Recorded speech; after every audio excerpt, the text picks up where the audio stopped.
क्या आपने गौर किया है कि आजकल हम कितने ज़्यादा विचलित हो जाते हैं? आप कोई नोटिफिकेशन देखने के लिए अपना फ़ोन उठाते हैं और देखते ही देखते 30 मिनट बीत जाते हैं। आप अपनी फीड स्क्रॉल करते रहते हैं।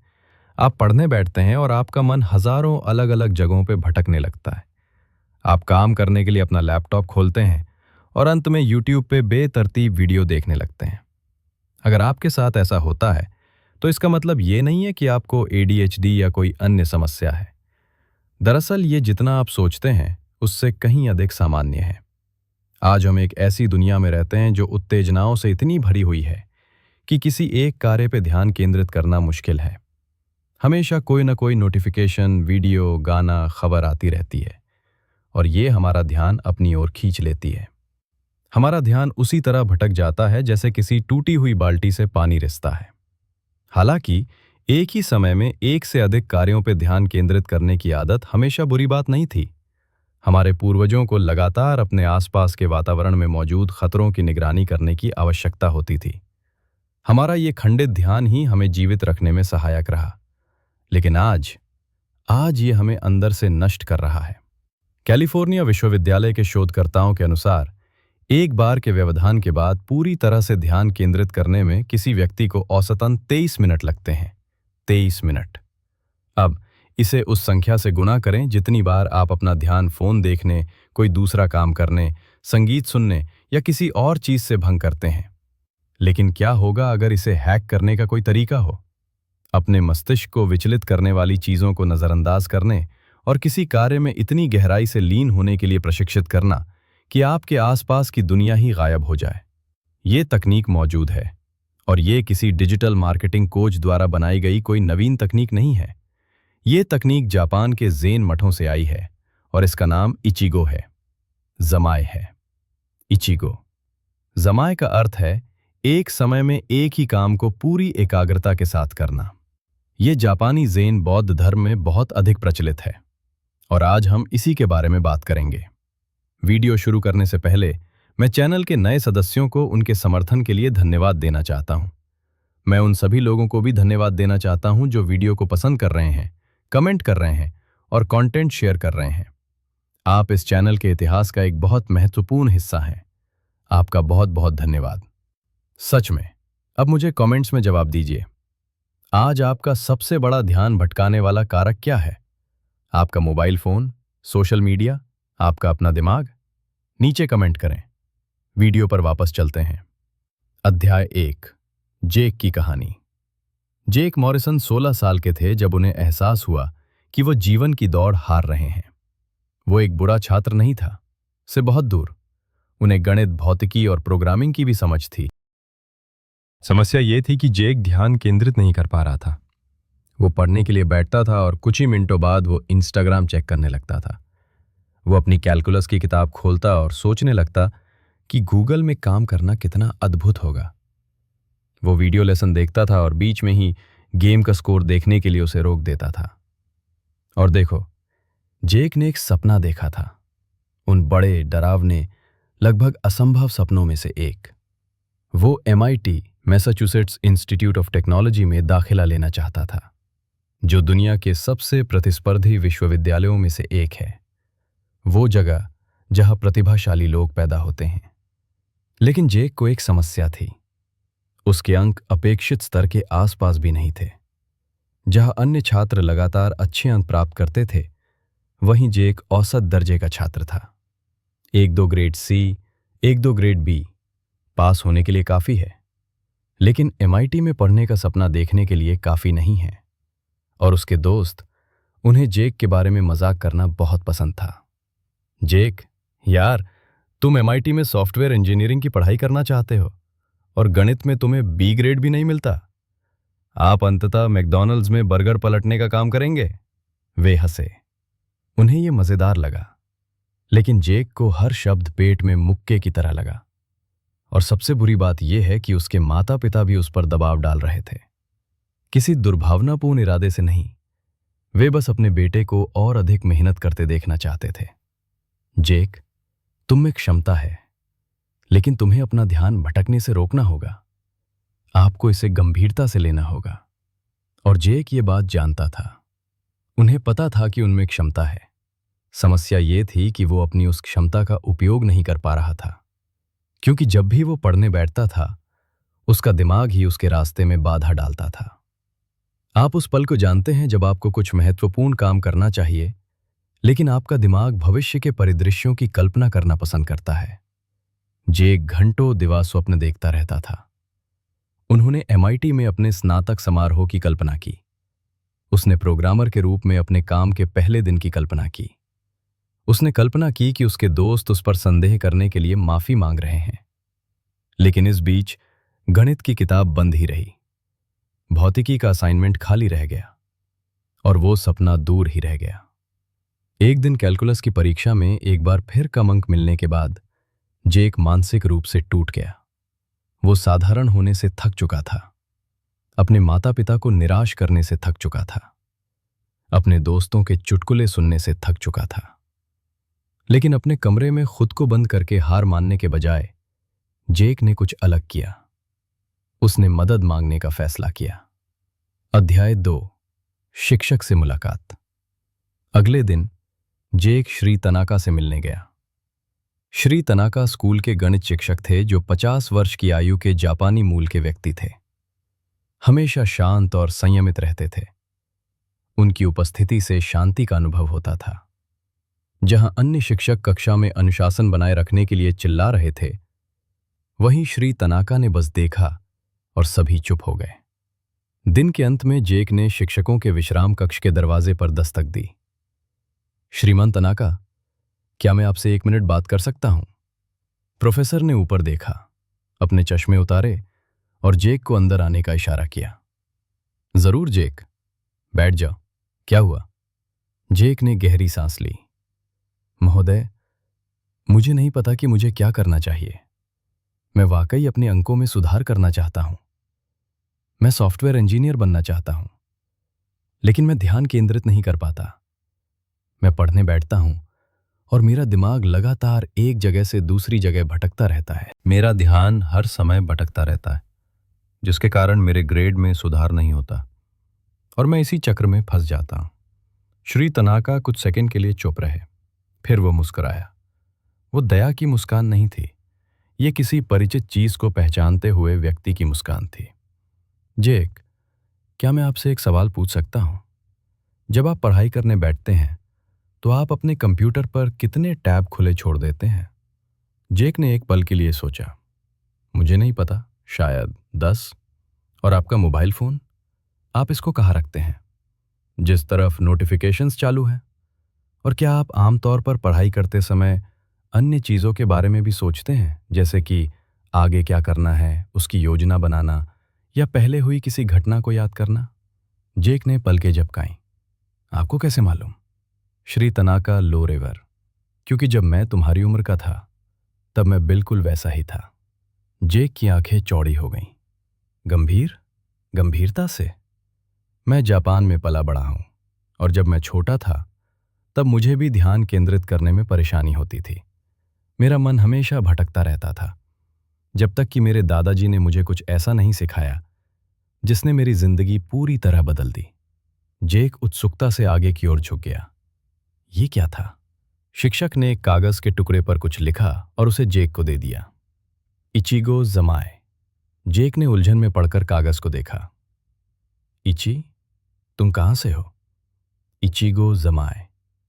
ये ज़ेन बौद्ध धर्म की एक अवधारणा है। इसका शाब्दिक अर्थ है किसी एक क्रिया पर ध्यान केंद्रित करना। ये एक समय में एक ही काम को पूरी एकाग्रता के साथ करने का अभ्यास है, मानो आप और वो क्रिया एक ही हों। जेक ने फ्राउनिंग किया। जैसे कि सिर्फ एक चीज पर ध्यान केंद्रित करना? जेक, बात सिर्फ ध्यान केंद्रित करने की नहीं है। इसका मतलब है कि आप जो कर रहे हैं वही बन जाए। जब आप गणित पढ़ रहे होते हैं तो आप जेक की तरह गणित नहीं पढ़ रहे होते हैं। आप गणित हैं, कोई अलगाव नहीं है। आप बाहर से इस कार्य का अवलोकन नहीं कर रहे हैं, आप स्वयं को पूरी तरह से उसमें लीन कर लेते हैं। जेक अब भी असमंजस में लग रहा था। श्री तनाका ने यह देखा और आगे बढ़ते रहे। मैं इसे दूसरे तरीके से समझाता हूं। क्या आपने कभी कोई वीडियो गेम शुरू किया है? और फिर महसूस किया है कि 3 घंटे बीत चुके हैं। हाँ, ऐसा हमेशा होता है। तो आप एक प्रवाह की अवस्था में प्रवेश कर गए। आप इतने मग्न थे कि आपको समय का पता ही नहीं चला। इचिगो जमाए किसी भी गतिविधि में जानबूझकर इस अवस्था में प्रवेश करना सीख रहा है। जेक को रीढ़ की हड्डी में सिहरन महसूस हुई। ये बात समझ में आती है। और क्या ये वैज्ञानिक रूप से कारगर है? श्री तनाका मुस्कुराए। हाँ, आज तंत्रिका विज्ञान इसे माइंडफुलनेस या फ्लो स्टेट कहता है। ऐसे दर्जनों अध्ययन हैं जो ये दर्शाते हैं कि जब आप एकाग्रता का अभ्यास करते हैं तो आप अपने मस्तिष्क की संरचना को बदल देते हैं। ये प्रीफ्रंटल कॉर्टेक्स के घनत्व को बढ़ाता है, जो ध्यान को नियंत्रित करने के लिए जिम्मेदार क्षेत्र है। उसने एक दराज खोला और उसमें से कुछ मुद्रित लेख निकाले। देखो, मेरे पास कुछ सामग्री है। ऐसे लेख जो इचिगो जामी को व्यवहारिक तंत्रिका विज्ञान तकनीकों के साथ जोड़ते हैं। इन्हें घर ले जाओ, इनका अध्ययन करो, इन्हें लागू करो और मुझे बताओ कि क्या होता है। जेक ने कांपते हाथों से कागज उठाए। वो इसका कारण नहीं बता सका, लेकिन उसके भीतर कुछ ऐसा था जिसने उसे बताया कि इससे सब कुछ बदल जाएगा। धन्यवाद श्री तनाका, सचमुच आपका बहुत बहुत धन्यवाद। शिक्षक ने जेक के कंधे पर हाथ रखा। जेक, तुम में वो काबिलियत है जो चाहिए। आपको बस अपना ध्यान केंद्रित करना सीखना होगा, और जब आप ये जान लेंगे तो कोई भी चीज आपको रोक नहीं पाएगी। अध्याय 3, इचिगो जमाए का अनुप्रयोग। उस रात जेक को ज्यादा नींद नहीं आई। वो श्री तनाका द्वारा दिए गए लेखों को पढ़ने के लिए देर रात तक जागता रहा, और जितना अधिक वो पढ़ता गया उतना ही सब कुछ उसे समझ में आने लगा। एक लेख में हमारे मस्तिष्क की कार्य प्रणाली के बारे में चर्चा की गई थी। हर तरह के व्यवधान, हर नोटिफिकेशन, हर कार्य परिवर्तन के साथ हमारे मस्तिष्क को रीसेट और पुनः ध्यान केंद्रित करने के लिए ऊर्जा खर्च करनी पड़ती है। और आप जितना ज़्यादा ऐसा करेंगे उतना ही ज़्यादा आपका दिमाग ध्यान भटकने के लिए प्रशिक्षित हो जाएगा। एक अन्य लेख में पोमोडोरो तकनीक को इचिगो जमाए के साथ मिलाकर उपयोग करने के बारे में बताया गया था। कुछ मिनटों के पूर्ण एकाग्रता सत्र के बाद 5 या 10 मिनट का सचेत विराम। अवकाश के दौरान अपना मोबाइल फोन ना उठाएं, सोशल मीडिया चेक नहीं करना, बस सांस लेना, अंगड़ाई लेना, पानी पीना, वर्तमान में जीना। एक अन्य लेख में चॉइस आर्किटेक्चर पर चर्चा की गई। मूल रूप से आप अपने वातावरण को इस तरह से बदलते हैं कि ध्यान भटकाना असंभव हो जाए। दूसरे कमरे में सेलफोन, नोटिफिकेशन बंद, केवल एक टैब खुला, एक समय में केवल एक ही कार्य। उन्होंने पाया कि इचिगो जमाए का अर्थ है अपने दिमाग को विभाजित किए बिना आप जो गतिविधि कर रहे हैं उसमें पूरी तरह से लीन हो जाना। व्यवहारिक रूप से देखा जाए तो इसका मतलब ये नहीं है कि एक समय में केवल एक ही काम किया जाए। ये आपके और गतिविधि के बीच एक पूर्ण जुड़ाव है। जब आप फर्श साफ कर रहे होते हैं तो आप ही झाड़ू लगाने की क्रिया होते हैं। जब आप भोजन कर रहे होते हैं तो आप ही भोजन करने की क्रिया होते हैं। ज़ेन भिक्षु इसे बर्तन धोने जैसे रोजमर्रा के कामों से लेकर औपचारिक ध्यान तक हर चीज पर लागू करते हैं। इस बात को स्पष्ट करने वाला एक प्रसिद्ध ज़ेन कहावत है, जब मैं खाता हूं तो खाता हूं, जब मैं सोता हूं तो मैं सोता हूं। ये बात स्पष्ट लगती है, लेकिन कितनी बार हम काम के बारे में सोचते हुए खाना खाते हैं या समस्याओं के बारे में सोचते हुए सोते हैं। हमारी आधुनिक संस्कृति में एक साथ 1000 काम करने को महत्व दिया जाता है। इचिगो जमाए इसके बिल्कुल विपरीत है। इसका मतलब यह है कि जब आप अपना ध्यान बांटते हैं तो आप वास्तव में किसी भी गतिविधि में मौजूद नहीं होते हैं। आप हर चीज में सतही हो जाते हैं। उस दृष्टिकोण से जब ध्यान भटकता है, और निश्चित रूप से भटकेगा, तो अभ्यासी बस ये स्वीकार करता है, मेरा मन भटक गया था, और धीरे से वर्तमान गतिविधि पर लौट आता है। कोई अपराध बोध नहीं, कोई निराशा नहीं।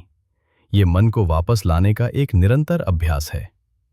ये सब जानने के बाद जेक को एक महत्वपूर्ण बात का एहसास हुआ। वो कमजोर या आलसी नहीं था।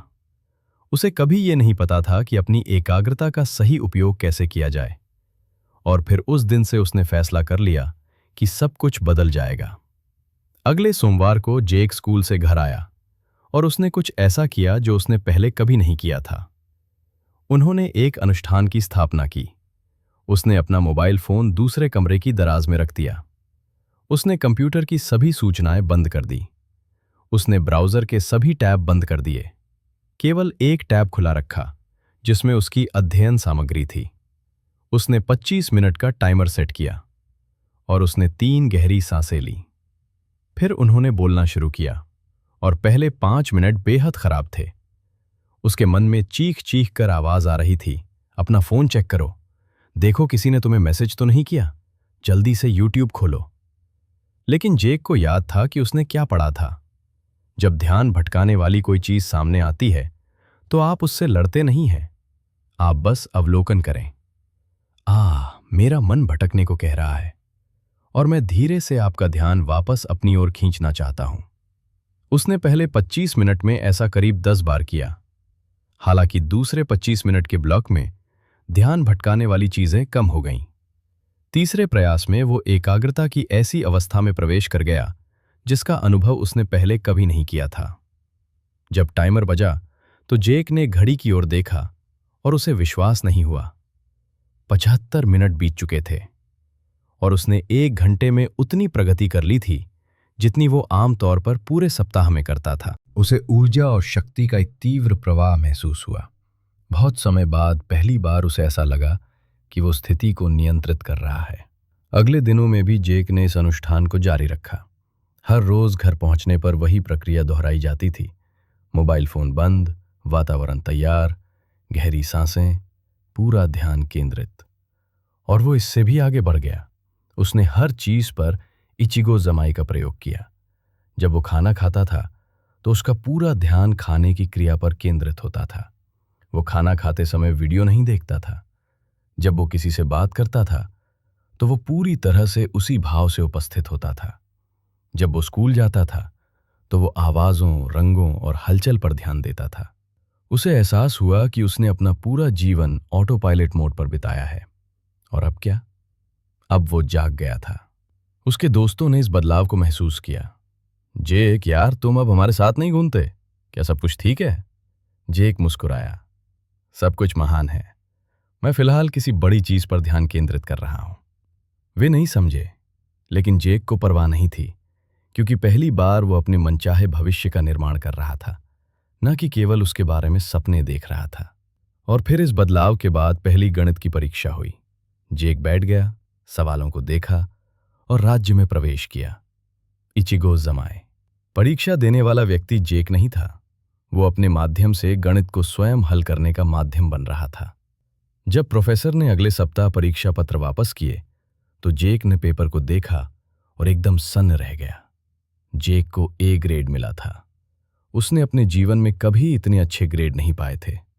श्री तनाका ने कमरे के दूसरी ओर से उसकी ओर देखा और मुस्कुराए, और जेक समझ गया, ये तो बस शुरुआत थी। अध्याय 4। हाई स्कूल से लेकर मित्ती तक का सफर। अगले कुछ महीने उतार चढ़ाव भरे रहे। जेक प्रतिदिन इचिगो जमाई का अभ्यास करता रहा। उसके अंकों में लगातार सुधार होने लगा। भौतिकी में ए ग्रेड, रसायन विज्ञान में ए ग्रेड, प्रोग्रामिंग में ए ग्रेड। उसके माता पिता सदमे में थे। जेक, तुम्हें क्या हुआ? मैंने अभी अभी ध्यान केंद्रित करना सीखा है मां। लेकिन बात यहीं खत्म नहीं हुई।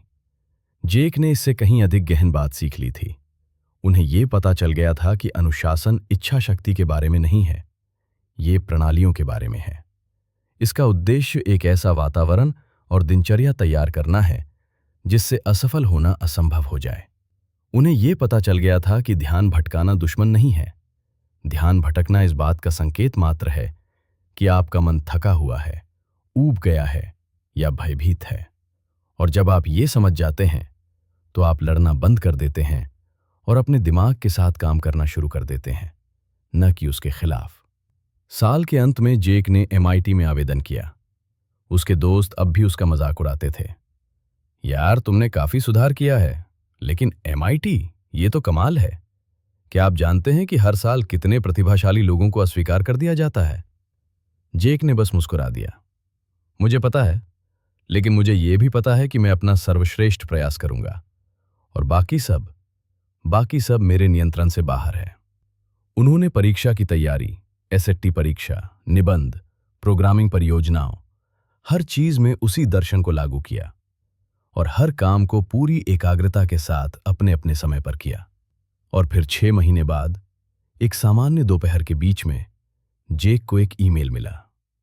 बधाई हो, आपको एमआईटी में प्रवेश मिल गया है। उसने वाक्य को 3 बार पढ़ा, तब जाकर उसे विश्वास हुआ। फिर वो चीख उठा। वो इतनी जोर से चिल्लाया कि उसके माता पिता दौड़कर कमरे में आ गए। मैं उत्तीर्ण हुआ, मुझे मिट में दाखिला मिल गया। उसकी माँ रोने लगी। उसके पिता ने उसे कस कर गले लगा लिया। और जेक को न केवल स्वीकृति मिलने के लिए बल्कि कॉलेज स्तर की किसी भी योग्यता से परे कुछ सीखने का अवसर मिलने के लिए भी गहरी कृतज्ञता महसूस हुई। उसने अपनी एकाग्रता पर नियंत्रण करना सीख लिया था और जो अपने ध्यान पर महारत हासिल कर लेता है वो अपने जीवन पर महारत हासिल कर लेता है। अध्याय 5, एमआईटी से परे। यात्रा जारी है। एमआईटी में दाखिला मिलना अविश्वसनीय था, लेकिन जल्द ही जेक को कुछ एहसास हुआ। वहां होना ही काफी नहीं था। मांग का स्तर, काम की मात्रा, प्रतिस्पर्धा, वो एक अलग ही ब्रह्मांड था। लेकिन जेक को फायदा था। जहां अन्य छात्र ध्यान भटकाने वाली चीजों, टाल मटोल और चिंता से जूझ रहे थे, वहीं जेक के पास इचिगो जमाए था। वो इस प्रक्रिया का अध्ययन करने से पहले प्रतिदिन इस अनुष्ठान को दोहराता था। स्वच्छ वातावरण, मोबाइल फोन दूर रखें, 3 गहरी सांसें लें और फिर पूरी तरह से तल्लीन हो जाएं। उन्होंने इस तकनीक को प्रोग्रामिंग परियोजनाओं, एल्गोरिदम कक्षाओं और समूह कार्य में हर चीज पर लागू किया और शिक्षकों ने गौर करना शुरू कर दिया। जेक, बारीकियों पर तुम्हारा ध्यान देना वाकई सराहनीय है। आपको किसी चीज की कमी महसूस नहीं होगी। क्योंकि जेक को एक मूलभूत बात समझ आ गई थी। प्रतिभा महत्वपूर्ण है, लेकिन ध्यान आकर्षित करना ही शक्ति है। अपने 4 साल के कॉलेज के दौरान जेक सबसे प्रतिभाशाली छात्र नहीं था, लेकिन वो सबसे अधिक नियमित छात्रों में से एक था और लंबे समय में निरंतरता अव्यवस्थित प्रतिभा से बेहतर साबित होती है। उन्होंने सम्मान के साथ स्नातक की उपाधि प्राप्त की और इसके कुछ ही समय बाद उन्हें एक तकनीकी कंपनी में जूनियर प्रोग्रामर के रूप में नौकरी मिल गई। और देखो, जेक आराम कर सकता था। वो सोच सकता था, मैंने कर लिया, अब मैं थोड़ा आराम कर सकता हूं।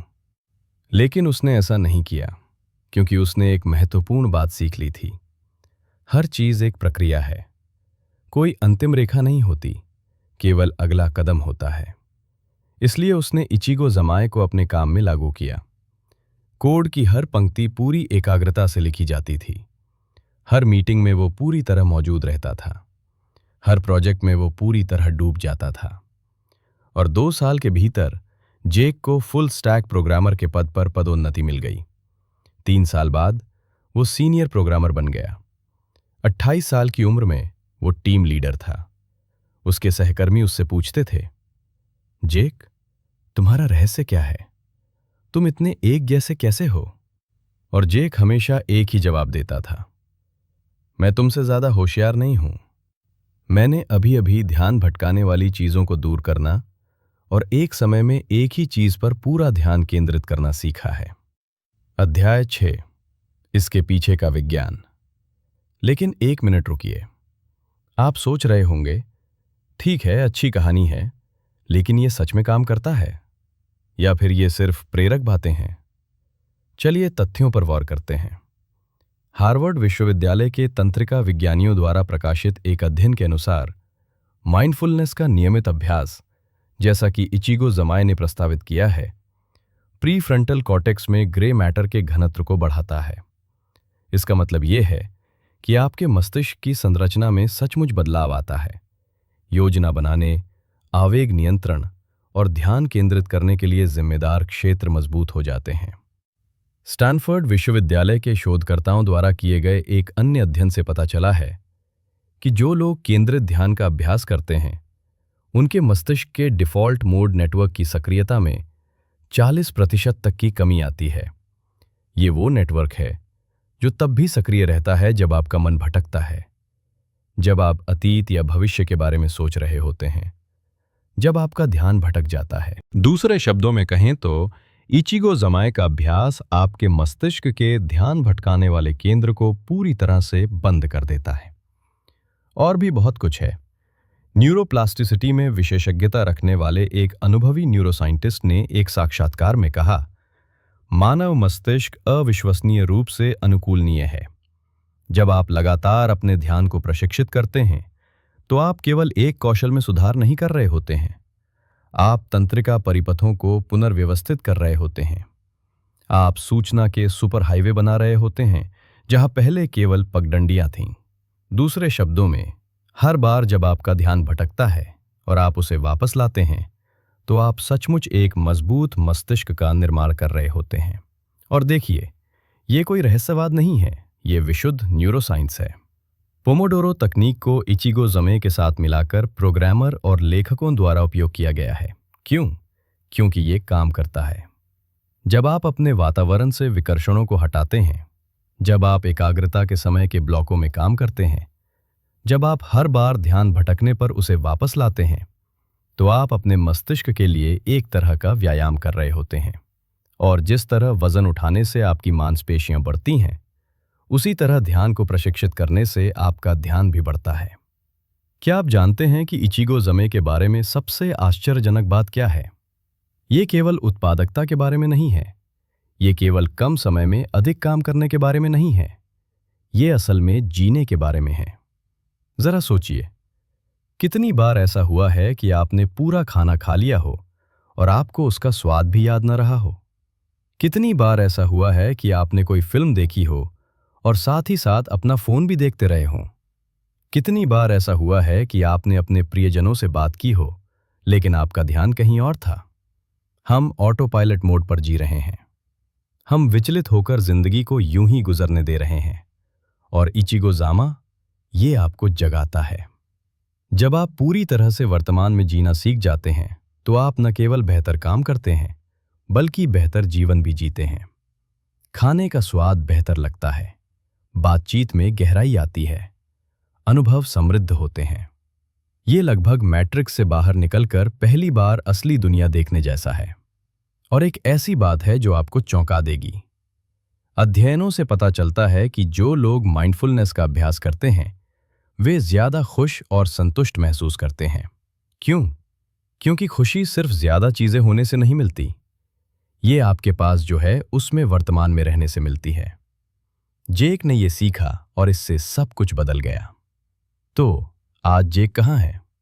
वो अभी भी उसी कंपनी में काम करता है, वो अभी भी टीम लीडर है, लेकिन पहले से कहीं ज्यादा। सबसे महत्वपूर्ण बात यह है कि वो उस 16 वर्षीय लड़के से बिल्कुल अलग व्यक्ति है जो 5 मिनट भी ध्यान केंद्रित नहीं कर पाता था। जेक अपनी टीम के सदस्यों को इचिगो जमाई सिखाता है। वो वही परिणाम देखता है। जो लोग पहले औसत थे अब असाधारण काम करते हैं। जो लोग तनाव में रहते थे अब उनमें मानसिक स्पष्टता आ गई है। और देखिए, जेक कोई खास नहीं है। उसका आईक्यू बहुत ज्यादा नहीं था, वो किसी अमीर परिवार से नहीं था, उसके कोई जान पहचान वाले नहीं थे। उसने केवल एक ही चीज सीखी जो ज्यादातर लोग कभी नहीं सीखते, अपना ध्यान केंद्रित करना। और यही वो सच्चाई है जो कोई आपको नहीं बताता। सफलता ज्यादा समय होने से नहीं मिलती, ये आपके पास मौजूद समय का बेहतर उपयोग करने से मिलती है। ये ज्यादा संसाधनों के बारे में नहीं है, ये आपके पास पहले से मौजूद संसाधनों पर ध्यान केंद्रित करने के बारे में है। ये ज्यादा बुद्धिमान होने के बारे में नहीं है, ये ज्यादा वर्तमान में रहने के बारे में है। क्योंकि अंततः आपका जीवन क्षणों से बना है, और यदि आप अपने क्षणों में उपस्थित नहीं हैं तो आप अपना जीवन नहीं जी रहे हैं, आप बस इसे गुजरते हुए देख रहे हैं। यदि ये वीडियो आपको पसंद आया तो मैं आपको आमंत्रित करता हूं, चैनल को सब्सक्राइब करें ताकि आप भविष्य के कंटेंट को मिस न करें।